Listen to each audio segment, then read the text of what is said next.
Adik gue aneh-aneh sekali. Ada Edgar, adik gue yang paling kecil. Alhamdulillah dia udah disunat sekarang. Akhirnya kita nemu gunting kuku yang pas buat dia. Edgar tuh kayak jerawat deh. Bukan apa, bukan. Kasihan sekali dia. Entah dimanapun dia berada sekarang, gue mudah-mudahan dia selamat. Adik gue Edgar itu kasihan karena dia selalu gue masukin ke buku gue. Kalau nggak ada tau, gue penulis juga. Dia sering masukin ke buku gue. Dari buku 1, 2, 3, 4 gue masukin semua aib tentang dia.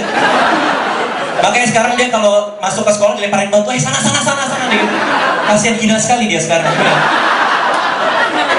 Edgar adik gue yang paling kecil. Karena gue anaknya baik sebenarnya. Gue bilang sama dia di buku gue yang terakhir, gue bilang, Edgar, abang lagi nulis buku judulnya Maret Merah Jambu. Ada cerita soal kamu, boleh nggak abang masukin lagi tentang kamu? Enggak abang, jangan. Terus gue tanya, kenapa Edgar? Sudah cukup abang, sudah cukup. Terus gue ngeliatin, gue ngambil dompet. Kalau abang kasih 10.000 boleh? Boleh abang, boleh. Untungnya harga diri dia murah sekali, cuma 10.000 perak udah kebeli ya langsung. Kasihan. Kasihan. Tadinya gue bawa ke Bandung, cuman lararnya masih banyak, jadi gue biarin aja. Tapi dia anak gaul ya, dia naik sepeda fiksi, dia gaul banget. Walaupun tiap kali dia naik sepeda fiksi, gue selalu bilang, kamu nyolong punya siapa? Gue bilang gitu. Dan adik gue yang paling kecil, akhirnya gue bangga dia meneruskan kerjaan gue. Adik gue namanya Anggi, paling kecil, dia ternyata nulis cerita juga. Jadi ceritanya gini, gue catat waktu itu di notes gue bawa kesini juga hari ini. Jadi ceritanya gini, gue lagi pulang dari kampus, tiba-tiba Edgar, adik gue yang paling kecil tadi, dia lari dari kamar, dia lari, abang, gue liatin, abang, siapa kamu? Aku Edgar abang. Ya kenapa Edgar? Lu pasti ranteku. Kalau di rantai itu kan gue lepasin gitu ya, kenapa? Cerita sama abang gitu. Sekarang si Anggi adik gue yang lain. Sekarang Anggi, kenapa Anggi? Jadi suka nulis cerpen. Kayak gimana cerpennya Edgar? Cerpennya abang, serem abis. Dia nonton SpongeBob aja mimpi buruk dia. Patrick jangan. Sedih tuh. Kasihan. Hina banget. Gue bilang sama Edgar, abang mau baca cerpennya Anggi yang serem abis itu, bawa abang ke Anggi. Sudah, ikuti aku abang. Dia mulai ngobor, awas abang, ada elang. Kita naik naga kita, baik abang. Tiba-tiba gue masuk Indosiar.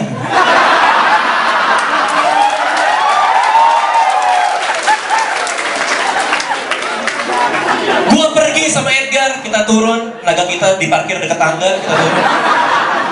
Kita maju ke depan kamarnya Anggi. Tidak seperti biasanya, kamar Anggi hari itu ditutup dari luar, biasa dibuka. Gue maju ke depan pintu, Edgar, ketok Edgar, baik abang, dia lari. Anggi. Gak ada jawaban. Edgar ketok, Anggi, buka. Terus gue datang, biar abang Edgar, biar abang. Anggi. Gak ada jawaban sama sekali. Anggi buka sekarang. Gak ada jawaban. Gue bilang, Edgar, sebaiknya kita buka. Abang beneran. Baik abang pegang kaki abang. Baik Edgar, abang juga takut abang pegang kaki Edgar.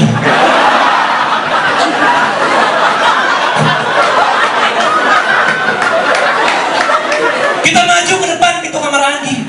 Diam. Kita buka pintunya, cekrek, terus bunyi. Ada kuda kejepit di belakang.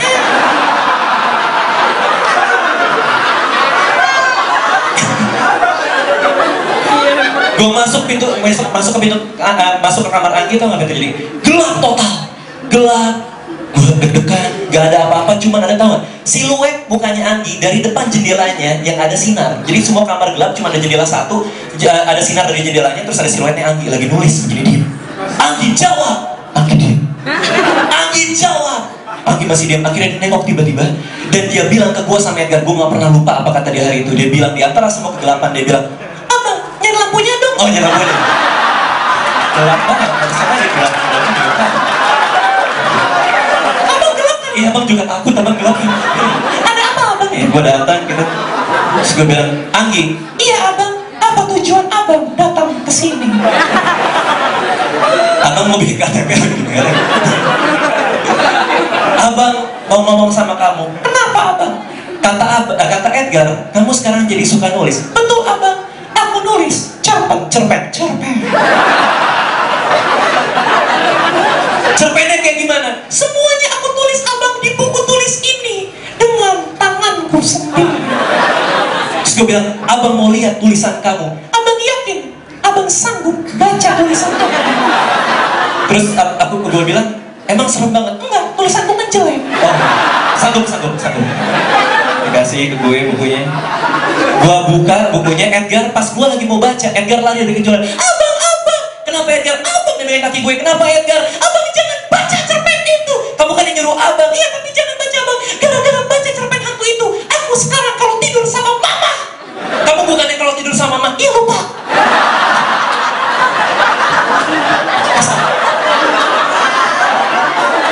Pergi.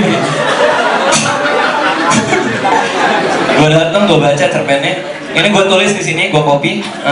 Mudah-mudahan pada yang punya ilmu lebih, tolong jangan ganggu ya. Kalau ada yang takut gitu, boleh keluar dulu, nggak apa-apa. Ini gue bacain. Gue gemeteran ya mau baca ini cerita seram ini. Judulnya Sekolah Hantu oleh Anggi. Gue lupa nama panjangnya, Anggi aja kita.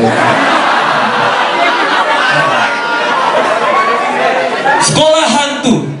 Ini tulisan Anggi bener. Dulu di sekolah ini ada seorang anak yang pergi ke gudang dan mati di sana. Depannya serem udah ada yang mati, walaupun nggak jelas. Ada orang ke gudang mati tiba-tiba. Ke gudang mati. Mungkin dia pacaran bisa mati. Sekarang gudang itu dibongkar menjadi kamar mandi. Kita bisa bayangin setan apapun yang gentayangan di sana dari gudang jadi kamar mandi pasti bete. Ada pocong gentayangan loncat-loncat, ada orang datang gitu. Kayak kotor bego. Kuntilanak gentayangan rambutnya panjang nih, ada orang datang gitu. Kena rambut bego. Sekarang gudang itu menjadi kamar mandi. Sekarang gudang itu telah dibongkar menjadi kamar mandi. Kring, bunyi bel istirahat. Hai Clara, tahu nggak? Di sekolah ini ada setannya lu, kata Juliana. Enggak, itu cuma bohong, kata Clara. Ya udah, terserah kamu. Lalu anak kelas 3 dibenci kelas 2, tamat.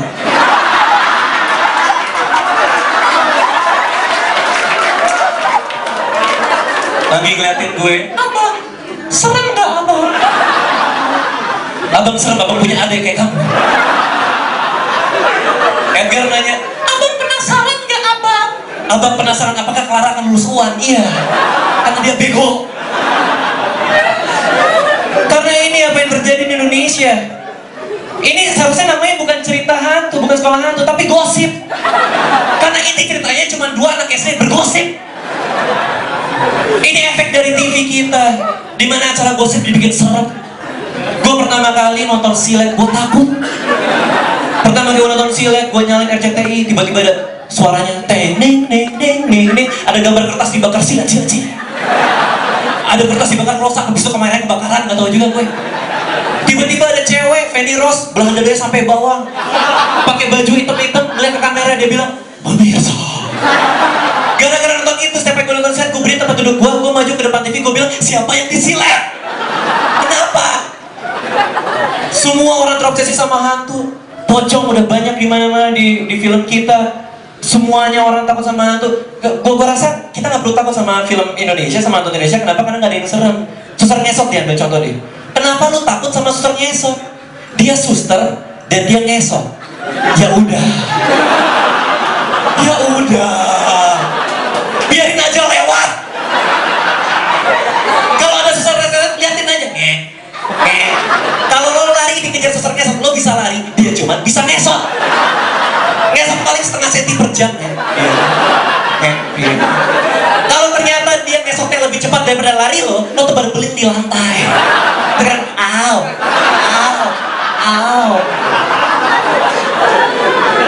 Ada apa dengan obsesi kita?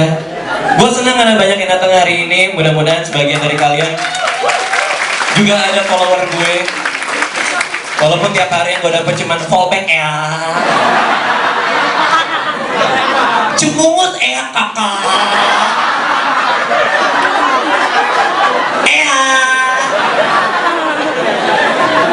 Sorry banget, gue sering ngatain alay. Jadi kalau diantara kalian ada yang alay, gue minta maaf. Bukan urusan gue untuk komentari spesies kalian, karena tahu nggak apa yang terjadi? Gue sadar ternyata gue pernah alay. Jadi gue lagi buka Friendster gue. Bener ya, Friendster gue itu udah usang banget, gak pernah gue buka. Gue buka Friendster gue udah banyak sarang laba-laba. Di testi gue ada gelandangan tidur. Saking lamanya gak gue buka. Gue buka Friendster gue lihat foto-foto gue zaman dulu, ternyata gue alay. Ada rambut gue dicet, ada gue di dekat jendela gini. Gue alay banget tuh, dan saat itu gue menemukan suatu pencerahan. Ternyata alay adalah proses menuju kedewasaan. Betul. Kenapa? Karena ini skema manusia Indonesia. Alay itu proses menuju dewasa. Skema manusia Indonesia: lahir, bayi, balita, remaja, alay, dewasa. Terima kasih, nama gue Riti Dikasih.